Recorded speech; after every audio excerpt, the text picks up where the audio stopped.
Namaste, everyone. Welcome to the Cārvāka podcast. This is your host, Kushalmehra. All right, today's podcast is actually inspired by an essay written by Sreemoy Talukdar on the 4th of November. It was titled Xi Jinping is no Mao Zedong, but like the great helmsman, there's none stopping China's Great Leap 2.0. I absolutely love this essay, and I had reached out to Sreemoy that I want to talk about it. Plus, we also had the G20 summit and a lot of interesting things that also happened in light of the G20 summit. So I'm happy that Sreemoy agreed. So Sreemoy, welcome. Uh, Kushal, thanks for having me back. Great to be back here. All right, so let's break down this. So I know and this is not me trying to be condescending to my viewers or anything, but there are a lot of 18-year-olds, 17-year-olds, 16-year-olds who listen to the podcast too now. So maybe they actually don't know what the Great Leap itself is. So maybe we'll start from there, a little bit of history, Sreemoy. And can you tell, for the sake of the youngsters, what the Great Leap Forward it was in a very summarized way? What Mao and the Great Leap Forward did to China, and then we can pick up on the essay itself. Okay, so before I actually start talking about that, there is something that I had thought that I would talk about before this entire thing starts, because this is something which is very close to my heart, and it is probably one of the things which led me to write this essay.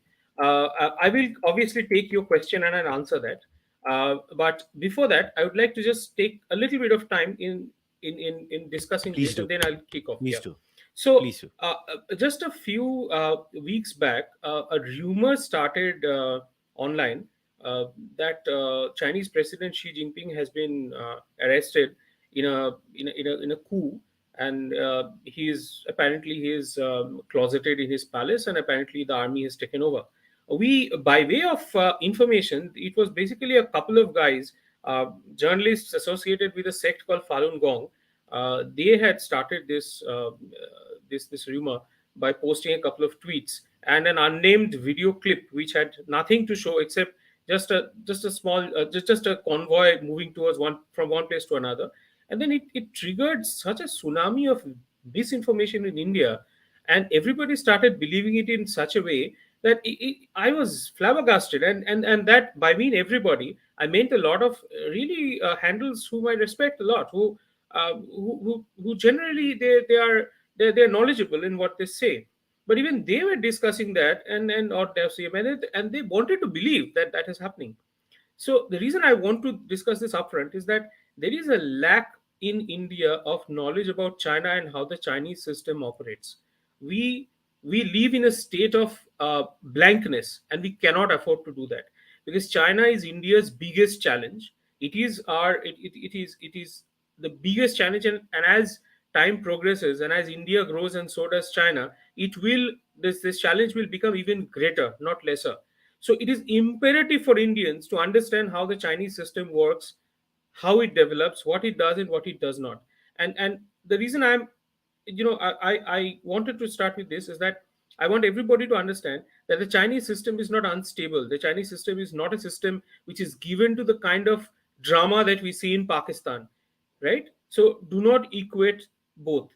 Xi Jinping is not going to be arrested in a coup. Very unlikely that even if that happens, it will happen by a military coup, because in China the military belongs to the party, not to the Chinese state. So they owe their allegiance to the Chinese party, the Chinese Communist Party. So if ever there is a coup, and I'm not saying that there will never be, that coup is likely to happen within the CPC, within the precincts of the party. It will never be a military coup against Xi Jinping. So I just wanted to put that out of the way. Sure. About the Great Sure. Leap, yeah, yeah, about the Great Leap. Look, Kushal, it's a cultural revolution. He wanted to sort of Mao wanted to sort of modernize China in a matter of a decade, and he wanted to bring in sweeping changes which are not possible without making the structural changes that are needed. And in course of doing that, Mao caused famine in China, and due to his pig-headedness, and one of the reasons why that happened is that during Mao Zedong's rule there were no checks and balances on his power, so he could do pretty much whatever he liked. So due to his pig-headedness, his poor understanding of how these things work, there's a very bad famine in China, and a lot of people, when I say a lot of people, I mean people in millions, People died in millions, and most of the people who wanted to sort of caution Mao against taking these steps, they were summarily purged, and among which was Xi Jinping's father. He was also purged, and Xi Jinping was sent. Remember Xi Jinping at one point of time, Xi Jinping's father used to be used to belong to the coterie of the power center in which was around Mao. So Xi Jinping is a princeling. A princeling is someone whose father also comes from a position of power. But after Xi Jinping's father was purged, Xi was sent to a remote location in a village where he had to basically um, uh, go through a hand by mouth existence. He had to do agriculture. He had to mingle with the villagers there. All the way that he was brought up by his parents, and the way those years he spent in the wilderness, almost in the rural areas, was vastly different. And I think that also contributed a lot to who Xi Jinping is today. Yeah, it's very interesting that you brought the Pakistan analogy, and I'm going to be, you know, covering Pakistan with Dr. Mohammad Taki soon, and posting it on the podcast too. And the irony is that right now what's happening in Pakistan, and if we look at vis-a-vis the inqilab of Imran Khan, if we were to call it, and how China and Chinese political structure is existing. And by the way, in your essay, you do talk about how the Chinese political structure functions and how Chinese politics functions. So maybe we can focus on that. Like, how do you climb up in the ranks of, say, the CPC, or Communist Party of China? Like, how does one do that? How does one press the levers here, press the levers there? Because I'll tell you, I was listening to this great courses, the history of China from the start to the current day. It's a fantastic course, and what I've understood is, like, they have these advisors, and like the old China, the king would always make the advisor the patsy, right? अरे मगर मैंने तो तुम्हारे instructions को किया, but isn't like, नहीं नहीं तू अभी तू शहीद. So how does the modern Chinese political structure function? If we could maybe explain that, like, how does one do the dirty politics there? So, there are actually more than one political party in China. There are at least, I think, 7 or 8 political parties. But obviously, Chinese Communist Party is the only one that counts. So, let's say if you are an ambitious person, if you want to join politics, then the only realistic avenue for you, open for you, is to join the Communist Party. And I think it is probably one of the biggest political parties in the world, if not the biggest. I think BJP also, this fact is contested, so I don't want to go into that. But it is one of the biggest. So let's say if you have joined the political party, you have joined the Communist Party of China, and you have to slowly move up through the ranks. The Chinese people like to call it, the CPC likes to call it, whole process people's democracy. Apparently, their structure is like this. So you have several party chiefs in several provinces of China, and these party chiefs in turn will have their own cabinet of sorts. So you have to move up those ranks, but to make the final leap into the power sector, where you become a party chief of sorts, you will have to obviously be close to the clique of the current general secretary. In this case, it is Xi Jinping. And it is actually a very interesting question, because if you look what has happened in this 20th Party Congress, is that pretty much the entire power structure of Chinese Communist Party, right from the Politburo Standing Committee, which is just a collection of 7 people, and from the Politburo, which is a collection of 24 people this time. It usually is around 25. This time it's 24. And then there is the Central Committee. Central Committee consists of around 205 odd people. Every member in these 3 tiers, almost every member, I shouldn't say every, but almost every member in these 3 tiers are members of the Xi Jinping clique. So the Shanghai clique, the Xi Jinping clique. And Xi Jinping has a hand in the election of almost each of these members. So they owe their allegiance to Xi, they owe their loyalty to Xi. And one of the things which Xi has done compared to Hu Jintao and Jiang Zemin before him, is that he has done away with this entire business of collective leadership. So for you to become, for you to rise up the ranks in China right now, you have to either be a member of that clique, or you have to show loyalty, unquestionable loyalty to Xi. How does this work? Let me give you one example. Li Qiang, I should apologize to your viewers because I am not a Mandarin speaker, so I won't be able to give you the Mandarin pronunciations of the names. I can only give you the anglicized pronunciations. For people among your viewers who know Mandarin, I apologize to them beforehand. So Li Qiang, who's right now the second after, if you look at the order of preference in the Central Committee, or the Politburo Central Committee, the Standing Committee, you will find that in among these seven people, she lies at the very top. In the second position is Li Qiang. Who's this guy called Li Qiang, who's been promoted to the Politburo Standing Committee this year? Li Qiang used to be the boss of Shanghai, the party boss in Shanghai. Now, before the party congress, obviously a thousand and millions and millions of speculative articles were written, and most of these articles say that Li Qiang this time has almost very little chance of making it to the top echelons of Chinese Communist Party. Why? Because he messed up big time in Shanghai. When analysts were writing this, what were they thinking of? So we saw, in the entire world saw, how people in Shanghai were starved of food, essential items. People were jumping out of the windows. I'm sure you've seen those dramatic videos in certain locations in Shanghai, from apartment buildings high up. People were jumping out of the windows in desperation. Yeah, People it were was going, horrifying. yeah, doors were sealed. It was horrifying. And the experiences of people from the quarantine centers, people who were forcibly taken and put into quarantine centers, there the experiences were even more horrific. So there was a lot of anger in Shanghai. And remember, Shanghai is one of the most affluent provinces in China. And people who stay in Shanghai, they are the upper middle class people, and mostly. So in their wildest dreams, they couldn't have believed that a day will come, then they will be starved of food. It might be China is still a country of a lot of inequality, and there are many poor people in China who still go without food. But Shanghai is certainly not among them.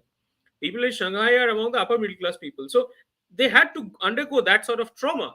So it was almost a given, and everyone was writing at that point of time that Li Qiang, who was the party boss in Shanghai, has no hope in hell, even though he was very close to Xi Jinping, even though he was considered to be a staunch Xi loyalist. Everyone was writing, and people who are seasoned China analysts, even people who I distinctly remember an article in Nikkei Asia, the newspaper in Japan, where one of the writers there is a very seasoned guy. He's been covering China for a very long time. Even he wrote that Li Qiang has no chance of making it to the top echelons of the power shakeup during the party congress.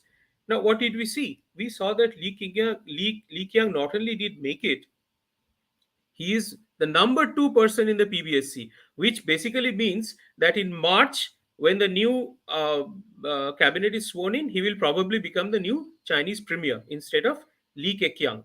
He will replace Li Keqiang. Now, how do you explain this? One of the things which probably has happened, and I'm doing a post facto analysis here, must have happened is that by the dint of his loyalty, that he took unpopular decisions even at the cost of making himself unpopular. He was staunchly implementing the zero covid policy of Xi Jinping, which told Xi Jinping that this is a man whom he can depend upon. He is such a loyal person that even though he is going to take the fall, he is not balking, he is not deviating from the zero covid policy of his boss. So that is the kind of loyalty which Xi Jinping believes in, and that is the kind of people he's promoting. So if you ask me, how does one get up into right now? Xi Jinping is the unquestionable leader. He's going to be around for a long time, and to an aspiring leader, I'd say get in the good books of Xi, and that's how you'll get up. There's no other way. Yeah, but his journey up has been very interesting. Like the videos of who was that leader man who was unceremoniously removed. I forgot the That's name of Hu the leader. Jintao. That's Hu Yeah, Hu Jintao. Jintao.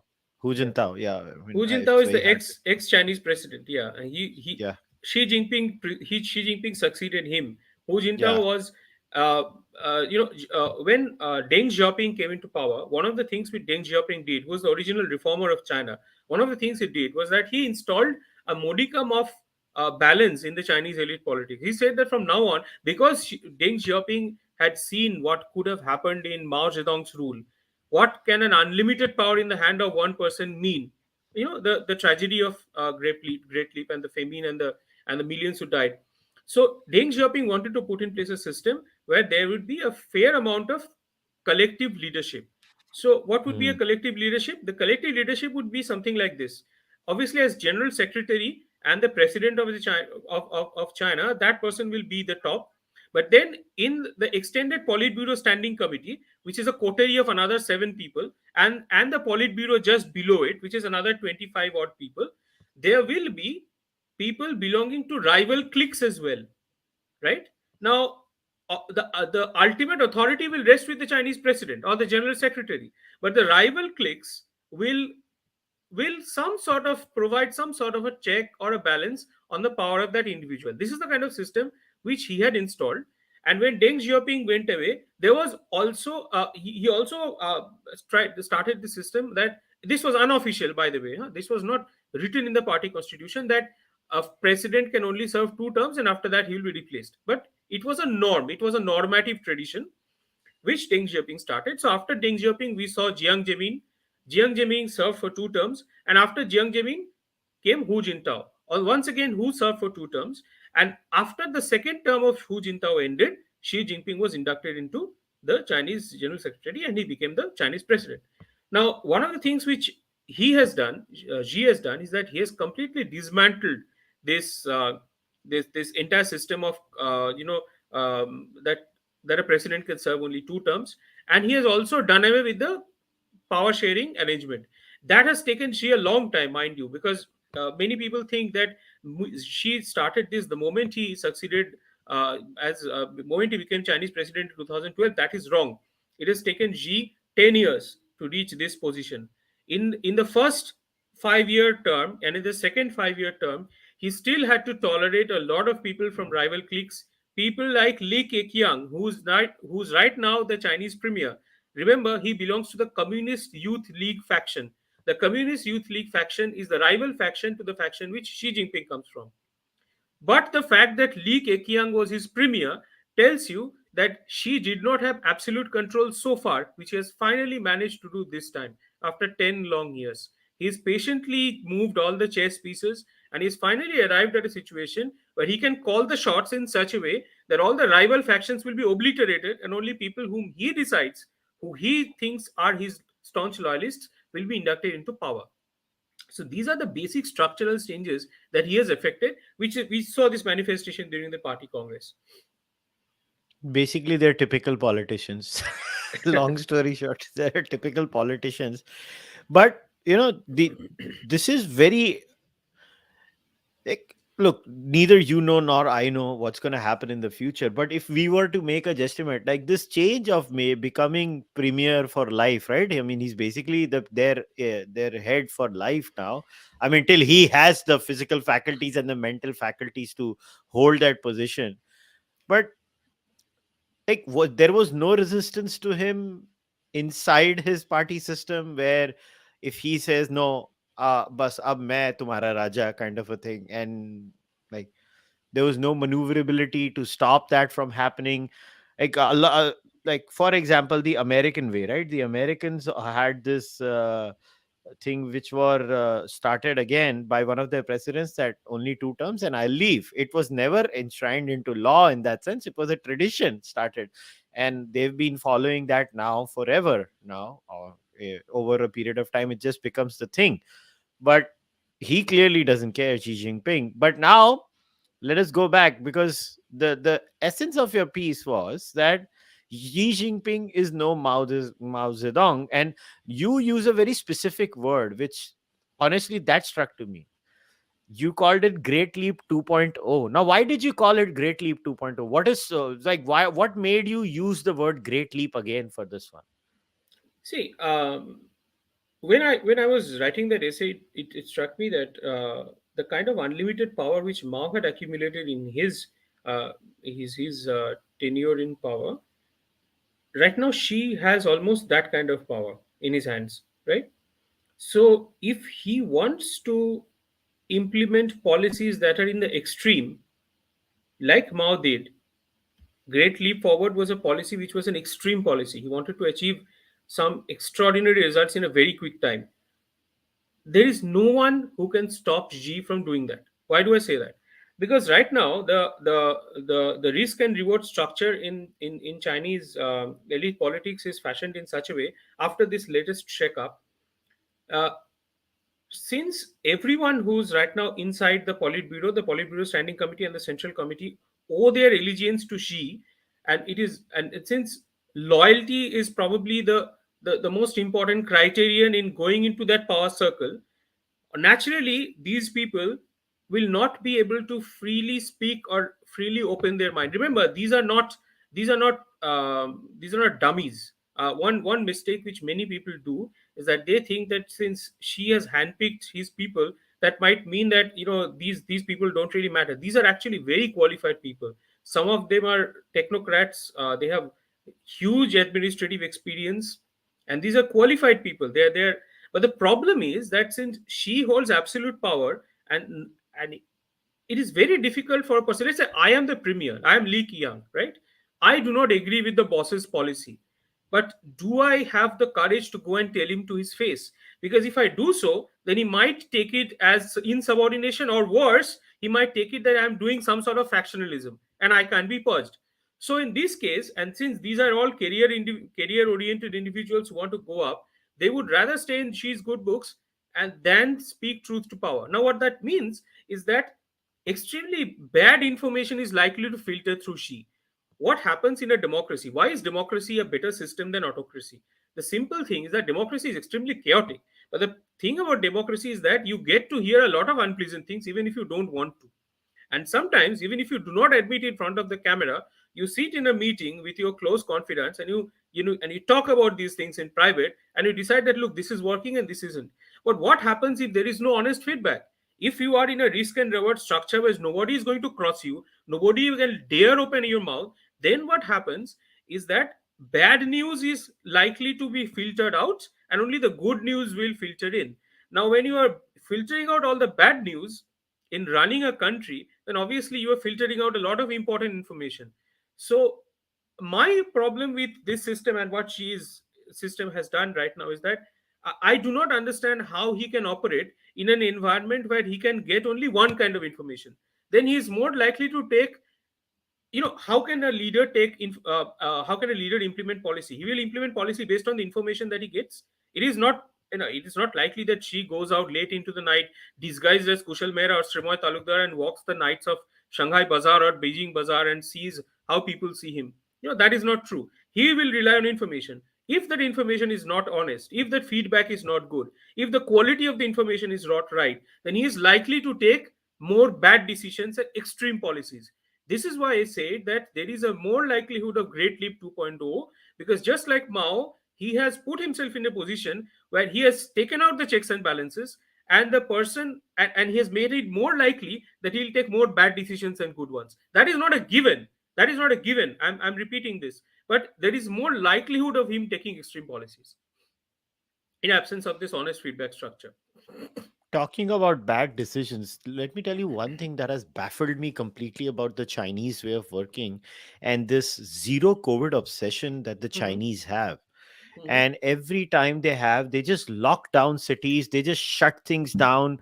Like, did you see images of the Foxconn factory recently that Yes, trickled down on Twitter? I I mean, did. I'm just baffled, and it's all because of the stupid lockdowns that they're doing. Like, do they have a death wish or something? Like, is how much do you think COVID eventually has accelerated this great leap 2.0 that you're talking about? Well, you have to stop looking at it from the Western lens. Imagine you are in charge of China. You have told your audience, you have told your people since the onset of this pandemic that your system is better than the Western system. That in the West, in the democracies, people die, but in China, people do not die. You have sold them this Kool Aid for a very long time. Now, this has tied your hands to the extent that now, if people start falling dead, because since you have not allowed COVID to spread in a way, what has happened in India? and in many other countries. COVID has lost its sting mostly because there has been a sort of it has been become so widespread among the populace that a natural immunization is kicked in, and also the fact that a lot of people have been, in India at least, a lot of people have been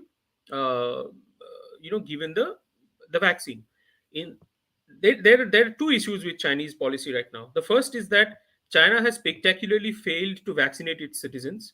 Most of the elderly senior citizens in China, they have not been vaccinated, so they are at a great risk.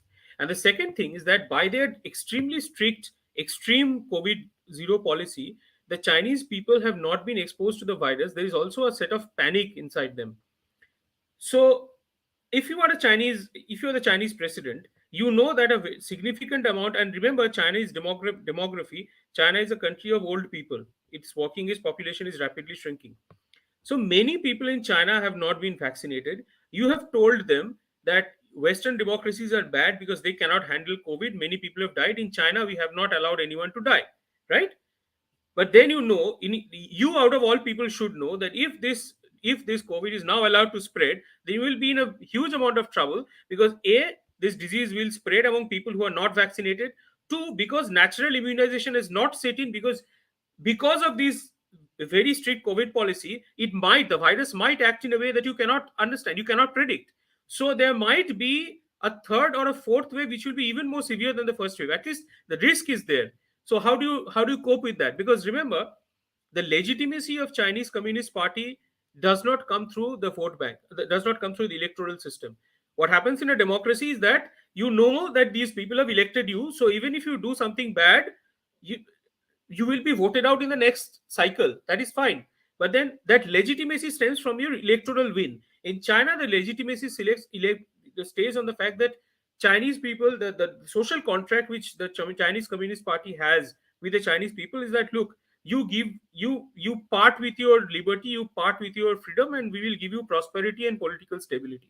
That's the kind of loosely held social contract that they have.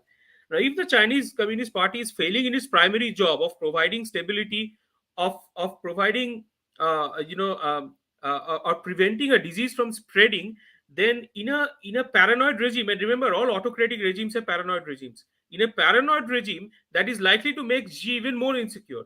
So for all these reasons, he cannot afford to take away the zero COVID policy. It is, his hands are tied. He has pushed himself into that corner. I wrote a piece specifically on this subject, why she is persisting with that zero COVID policy. In case you're interested, you may take a look there.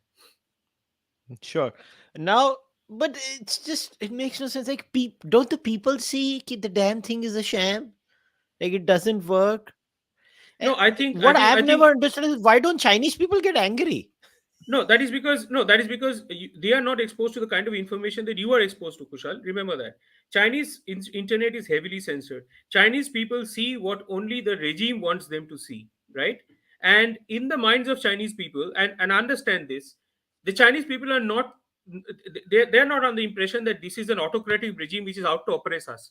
They genuinely believe, and a large majority of the Chinese people genuinely believe, that the Chinese Communist Party is doing a good job, right? That is the reason why they are there. And because they are not exposed to the information that you and I are exposed to, because they get edited information, because the entire narrative is very strictly controlled by the Chinese Communist Party, the basically the brainwashing that has happened is that the COVID is a very dangerous disease. If it's not been for the zero COVID policy, then our society will become just like the democratic chaotic societies of the West, where people die.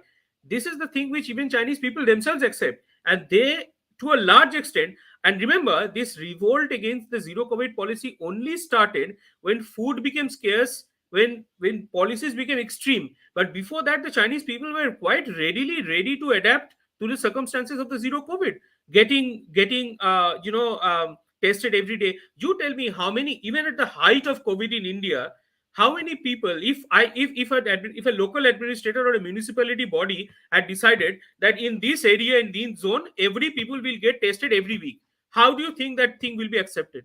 There will be revolts. Most of the people Oh, won't even go for testing, right? अगर आएगा उसको जूते चप्पल मार देते थे. Exactly. But that has been going on in China for the last two three for the length of the pandemic, and people are willingly doing Man, that. What does it's that tell you? insane. What does It's that tell you? insane.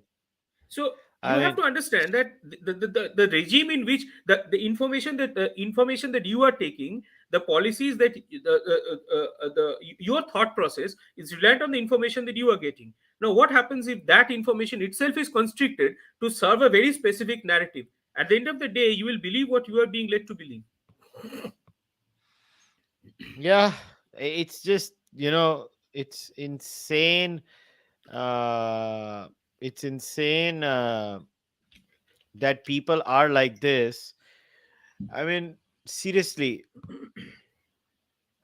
But now, okay, now so how is he different then? Because the essence of your essay, and I have to say I love reading your essays on First Post, uh, is that, there's a very important factor in the essay that you touch upon. You talk about the mass appeal of Mao Zedong, and you contrast it with Xi Jinping.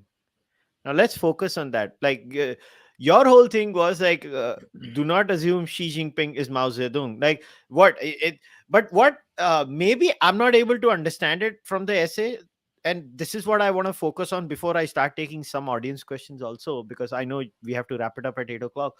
Now, like, do you try to say the Great Leap 2.0 is going to be worse than the 1.0, and Xi Jinping is going to mess it up even more than Mao Zedong? Like, I'm not able to get that essence from your essay. Okay, so my I think what, in the very important way that she differs from Mao, is that obviously the external environment is different. Mao operated at a time when the Cold War was still going on, and the US was not obsessed with China.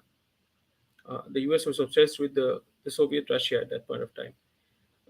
She is operating in an environment where US has identified China as its most important rival, the who not only has the intention of changing the US-led international order, but also the means of doing so. So she is in a radically different zone that way. So the environment, the context, external context is different. Secondly, I was trying to contrast their personalities. Mao was a very dynamic individual, and unlike Xi, scholars. I'm not a scholar of Mao Zedong, but from what little that I know is that Mao uh, loved to sort of operate in a state of chaos, and there would be a lot of even in those periods when Mao enjoyed extreme power with no limits on his power. Even in those days, uh, there will be rival cliques and rival factions who try to undermine Mao's authority, and Mao went after them with with as much gusto as he could muster. But I think she, as an individual, is first of all, I consider him to be a more boring person, in the sense that he's not at all flashy like Mao. He's not given to writing couplets or writing poetries or stuff like that. And he is a very, I would say that she is a very methodical individual who goes into every meeting with a lot of preparedness. He rules through small leading groups. Now, what are these small leading groups? So in the Chinese elite politics, you let's say there is an issue which needs your attention.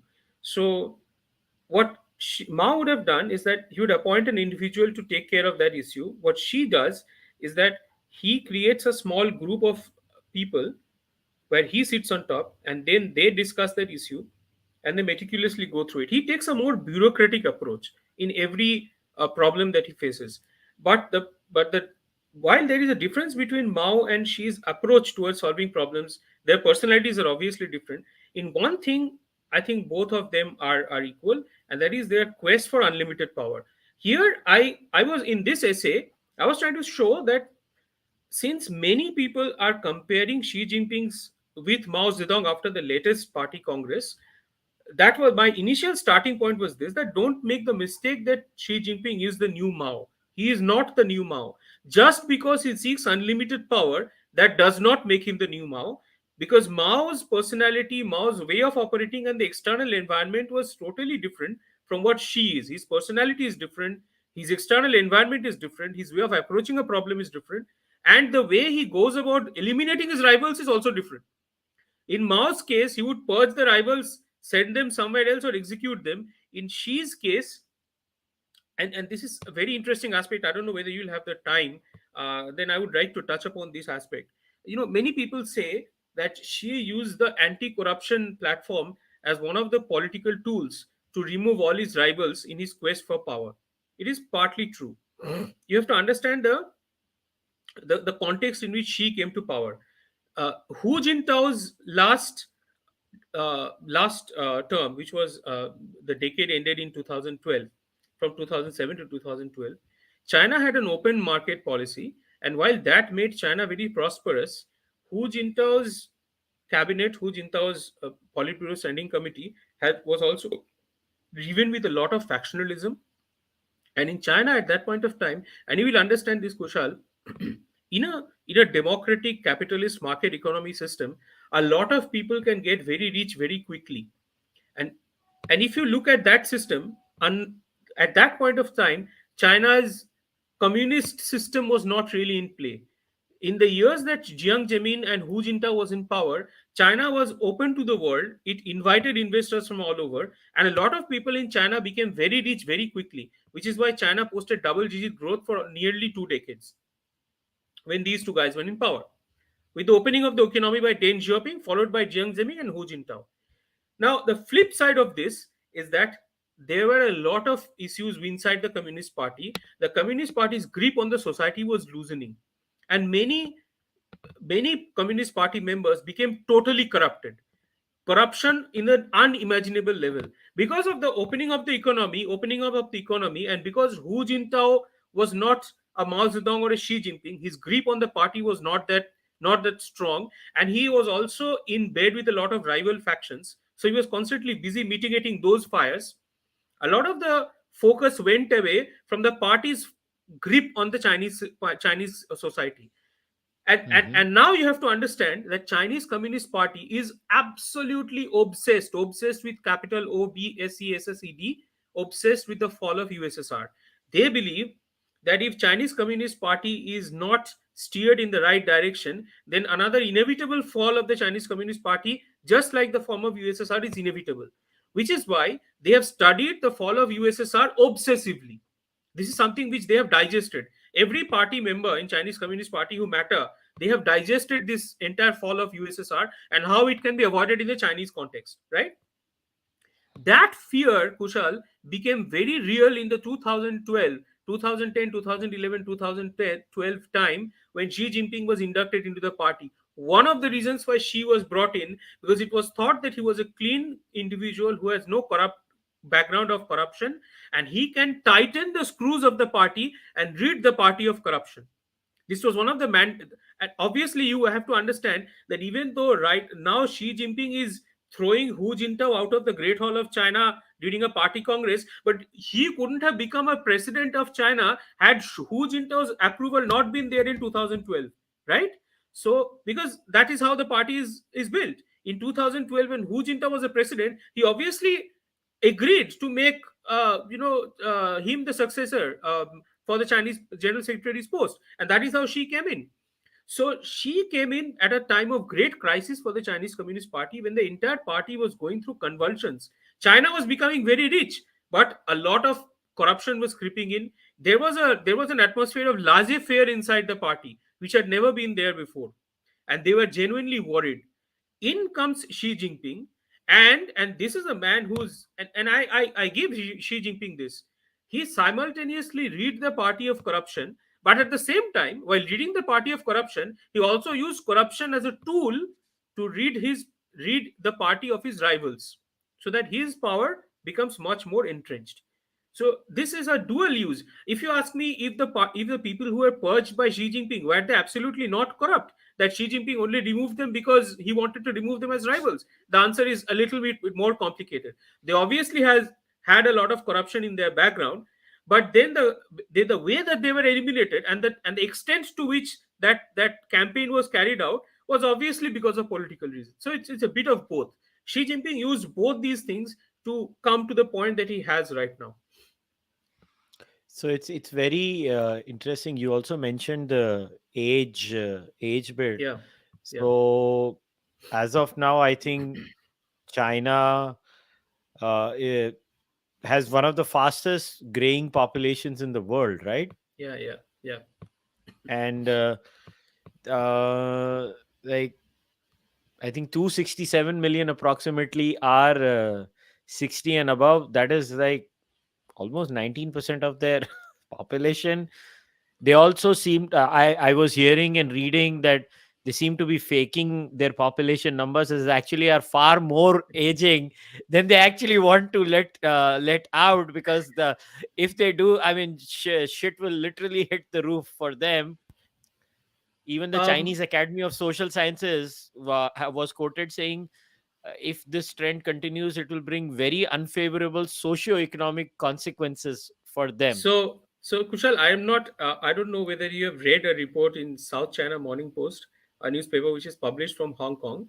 It used to be an anti-establishment newspaper at one point of time when Hong Kong had come out from British rule and was yet to be the kind of place it is right now. But right now, SCMP, as I call it, SCMP is not an anti-establishment newspaper anymore. It toes the party line. However, an interesting bit of news caught my attention. I think about a couple of weeks back. So, newlywed couples in Beijing, they are getting a phone call from the Chinese Communist Party officials asking them that since they have got married for a year or so, why aren't they having children? So this is happening. Yeah, and I'm telling you because I have spoken to a few people. I try to follow some scholars on China. I get it. The West is always going to over exaggerate, but one place where this Chinese population fall is going to affect the Americans disproportionately is America had a $15 billion business model thanks to Chinese students coming to America every year to study in American Hmm. universities. Chinese students were number one in American universities when it came to education opportunities. And I don't know how many people know, but in fact, America is no longer the number one educational destination of the world, too. Canada has taken over as the number one educational destination of the world now for the last 2 years or 3 years. Canada is number one. America is not even number two now, which is the Americans have their shit to solve. And one of the major reasons for that is the absolutely abysmal American immigration system. It's abysmal, and the Canadian immigration system since the Harper times, right? And as much as I find Justinder to be funny, I mean, I call him Justinder now, but Justin Trudeau has continued the tradition of a very robust immigration system in Canada. Canada plans in the next 3 years, I think, to get 1.45 million people as immigrants in Canada, even more, and they have clear defined criteria. But the thing is, Canada was smart. They also saw the Chinese problem. They took all Indians. So आज की date में Indians भर भर के जा रहे हैं. So the one thing about this entire Chinese not going outside, it's going to screw the American university system up. It's very interesting. Kushal, what happened was that during Deng Xiaoping's time, the Chinese Communist Party decided to implement the one-child policy, and I don't think that it is publicized much, but there are some. There are a generation in China who are I'm forgetting the exact phrase, but I think they're called the black people. This is the generation which was born during the one child policy, and these people, let's say the second child in a home was never acknowledged. They were not given any schooling. They were basically hidden from society because the Chinese Communist Party was so strict that it would penalize you if it comes to know that you have more than two kids, more than one kid. Now, China is now reaping that poison fruit now. What started in the 1980s as one child policy, that poison fruit is now being reaped by the Chinese now. Because obviously, due to that one child policy, the Chinese working population is dramatically shrunk. And because the Chinese working population has shrunk, and the senior category citizens have gone up in ranks, one of the biggest reasons, as I said just now, why zero COVID is so important for Chinese Communist Party, because the senior citizens mostly are unvaccinated, and they would have a high mortality rate if COVID is allowed to spread. And remember, they don't have natural immunity, which countries like India do. So they don't have that because they have not allowed the COVID to spread. This is also another reason. Right now, the working age population of China is so bad that now the Chinese Communist Party is incentivizing the Chinese couples to get more kids. How are they incentivizing? The pushback coming from the Chinese couples is that, look, rearing one child is costly enough. Two is out of the question, because in China, if you take all the problems that India has regarding bringing up a child, in terms of education and also the real estate and stuff, multiply that by 10 and you'll get China. It is even more expensive there. So Yeah. they will, or naturally, the couples do not want, most of the couples don't want a kid, and even if they do, they don't want more than one. So right now the Communist Party is incentivizing them, and I was astonished to hear that they are also calling up couples who have got newly married and keeping a track of their marriage date and asking them, "Ek saal ho gaya, why aren't you still having a kid?" This is incredible. Can you imagine something like this happening This anywhere else in sounds like हमारे घर का दादाजी. the And they're Yeah, saying, no, yeah. if you want, then we can go we can sit down for a discussion about the benefits of having a child, what we can offer you in terms of inducements and stuff, but you have to get into the family way as soon as possible. So this is how desperate they are. Yeah, and not only that, people don't realize this. China is the sasta, बढ़िया टिकाऊ destination for the world when they import their products. But China for Chinese is very mehenga. It's very expensive. It's not, if you're a Chinese living in China, it's not like it's a sasta desh to No, no, stay. no, no. Very true, very true, very true. Yeah. It is, So, in fact, living in the urban spaces in China, in one of the, let's say, a place like Shanghai, it's forbiddingly expensive, and the competition in China is so high. I'm sure you must have heard about the lying flat trend among the young Chinese people, which has gained currency in the last 2 years. And once again, the Chinese Communist Party is very worried about that. Many Chinese youth, because of the very high cutthroat competition of getting a job and getting educated and stuff like that, and remember, clearing a test in China and getting into one of the prestigious universities is probably more difficult than joining a Harvard or Stanford in the US. The mm, competition is even fiercer and the standards are even higher. So many of these individuals, they simply opt out of this competition. They go into the hills, they lie flat on their backs, and they stare at the sky and say, "I'm boss, I'm out." So this lying flat culture, which is rapidly growing in Chinese society, among the very young people, that is also worrying the Chinese people a lot, Chinese Communist Party a lot. But I think yeah. it is one of the things which is unavoidable, because in China everyone wants to be. It's like China has a very big middle class, right? The middle class Mm, in China is one of the reasons why American companies and all the Western companies make a beeline for China. They all want a share of that pie. So the middle class, while that is big, it also means a lot of competition for a very limited number of seats. So that is exactly what is happening.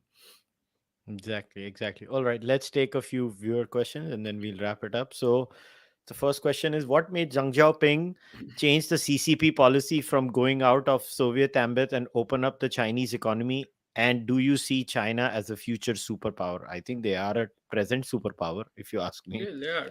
Yeah. I'll take the second one first. I think China is obviously a great power, but whether it is a rival of America in terms of a superpower, I don't think so. I think it will take some time, and I don't think that it is a given that China will eventually overcome the US. I think there is a discourse which says so, and China certainly would like to believe it, but I think it is not a given that China will be able to overcome the US in terms of economy and in terms of national composite power by having a even more powerful military. It is not within China, outside China's reach, but I don't think that it is going to be happening very soon. And about the Deng Xiaoping question, I think it was very, very clear to Deng Xiaoping, and he was a pragmatist, Deng Xiaoping. It was very clear to him that unless he opens up the Chinese economy, the Chinese Communist Party will simply go out of power. because you cannot remain in power unless you give prosperity to people, because you are not getting elected through an election, right? So how do you remain your how do you maintain your hold on to the power? You can only maintain your hold on to the power in an authoritarian system if you give people what they're happy with, which is in this case money. So prosperity was the coinage by which they bought legitimacy, and that prosperity wouldn't have been possible had it not been for opening up the Chinese economy. Fair enough. Fair enough. All right. Someone has asked, what are the probabilities of a China invasion of Taiwan and then a war again, Taiwan being propped up by the West as the West is propping Ukraine up? What do you think? Next year? Kushal, I can spend one entire episode on this, so let's not. I'd rather try तो to. एक काम करते हैं, next episode करते हैं, next episode का topic मिल गया इसके ऊपर. But in a very short way, I would actually go counterintuitive. I think, and I would probably write on this.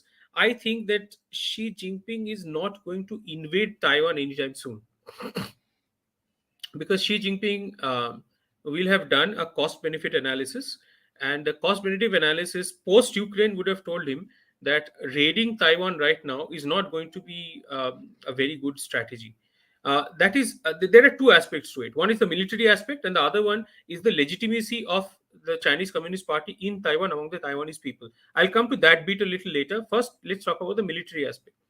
Right now, China has enough military power to overpower Taiwan, and it has also enough bases around Taiwan to set off a blockade so that the American army or the American military or the allied network cannot interfere. It has enough power. But the problem with that system is that Xi Jinping is not Vladimir Putin. You have Mhm. seen what Vladimir Putin has done in Russia. Vladimir Putin's war against Ukraine has actually made him a lot weaker than he was before the war started.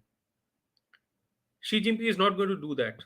He's much more of a pragmatist, and he's not reckless at all. He if he takes a if he invades Taiwan, he will only invade Taiwan when he'll be sure that it will be a quick victory, an easy victory, and nobody can do anything. And not just that, the the rest of the Chinese the Chinese place in the international order, that will not be majorly harmed. For instance, right now Russia is battling a host of sanctions. China will know that if it invades Taiwan, even if it garners an easy victory, a lot of Western sanctions will come in its way. How does it mitigate those? I think Xi Jinping is the kind of personality, and here we go back to what we are discussing about his difference with Mao Zedong. I think Xi Jinping is a very methodical, a thorough individual. He's the kind of topper who would probably finish the entire syllabus thrice over and read all the necessary books on that subject before he appears for the exam. So he will have gone through all these scenarios, and that would have told him that that is a bad idea invading Taiwan right now. The second thing which not gets easily discussed, not gets not it doesn't get discussed so often in the media, is that let's say you invade Taiwan, what next? China already has a Hong Kong problem where it knows that it's spending a lot of time, power, and money in order to keep Hong Kongers, who basically are freedom loving people, to keep them at bay. You want it is one thing ruling over the mainland China, and another thing keeping a restive Hong Kong at bay by the cost of very very extreme laws and by the dint of since violence. I don't think that he wants to make Taiwan another Hong Kong. Many Xi Jinping has said this many times that his problem does not lie with Taiwanese people, but his problem lies with the Taiwanese political party, which is opposed to Xi Jinping, Chinese Communist Party. So what he's trying to do is that he's trying to tell the people in Taiwan that look, I'm not going to invade you, but if you can vote these people out who are right now in power and get a party in power which is more amicable in its relationship with the Kuomintang party, which is more amicable in its relationship with the Chinese Communist Party, then you will be in a much better position that you are in right now. I think he is giving signals to the Taiwanese people. I think someone who plans to invade Taiwan will not do that. So it is my analysis and it's my thinking that I think Xi Jinping does not plan to invade Taiwan anytime soon. Even if it does so, it will be only under a very specific set of circumstances, and he will have done a thorough cost benefit analysis. I think he will probably try to unify Taiwan peacefully. I think that is, he says that, and we have no reason to disbelieve him. I really think that the Chinese Communist Party wants to unify Taiwan peacefully rather than taking it militarily. But what do you think about the American move of setting up a semiconductor manufacturing unit now in America, which is going to be operational next year? This Hmm. is going to have serious repercussions on American consumption of the chips from Taiwan and certain parts, Yeah, and that's that going to you create know problems for that China, and China could retaliate, right? that is the semiconductor arena is one where I think the US and China war is going to be, it will probably be the trigger if there is a conflict, because what the Biden administration has done is that it has pretty much closed all avenues for China to become a military Exactly. superpower by way of semiconductor Exactly. chips, right? So Yes.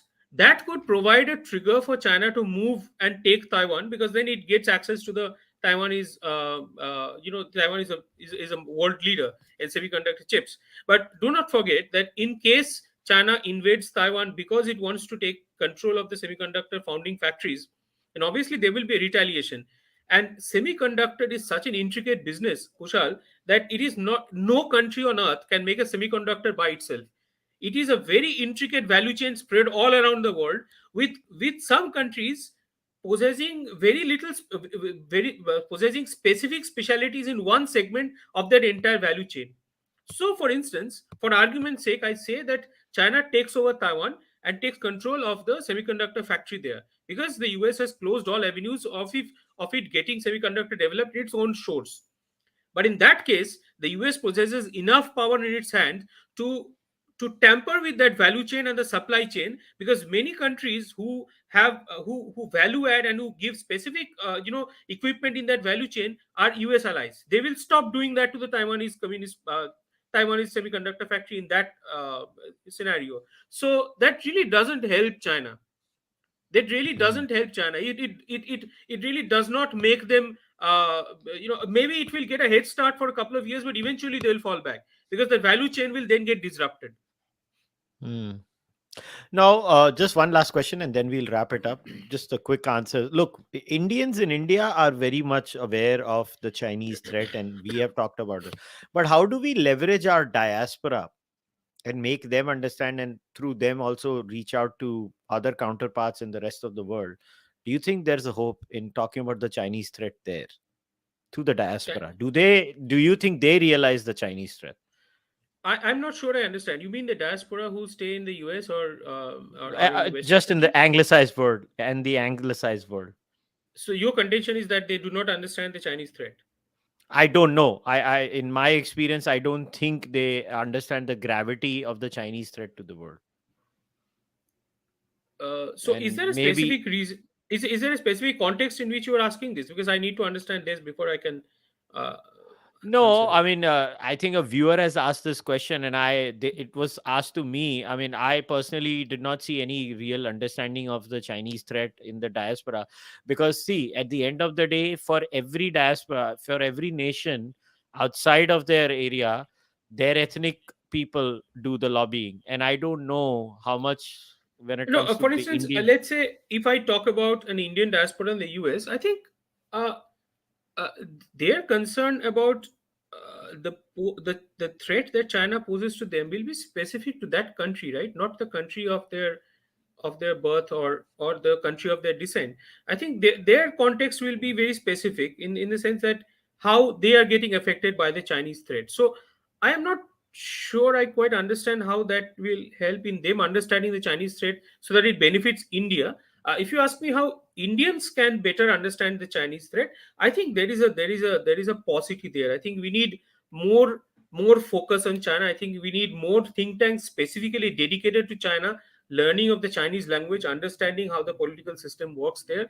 Because only by understanding China more, we will be able to understand the threat that they pose to our system better. And do not, and believe me, they are the biggest threat for India in more ways than one. Mhm. All right. Cool. So, Shrimoy, I know we have to wrap up now because it's Yep. 8 p.m. and you have to leave. But Yeah. before we leave, any last words before we wrap up? So I think that while talking to you, I think that Taiwan of invasion of Taiwan, whether Xi Jinping will do that, I think that's an important, that's a very interesting piece. And I think I'll I take some cue from this, and I'll write on this next time, and then we can maybe come back and discuss that. That is Yes, something you. which, yeah, it will be very I'll get interesting. you back in December. Likho aur fir aa jao. Okay. All right, Thanks, all Kushal. right. Yeah. Thanks for coming, Sreemoy. As always, pleasure talking to you. Pleasure too. Thank you, Kushal. All right, guys, we'll wrap today's discussion up. As always, in the description of the podcast, you will see Sreemoy's Twitter handle and a link to the essay that basically inspired today's discussion. Not just this essay, you can read other essays written by Sreemoy too.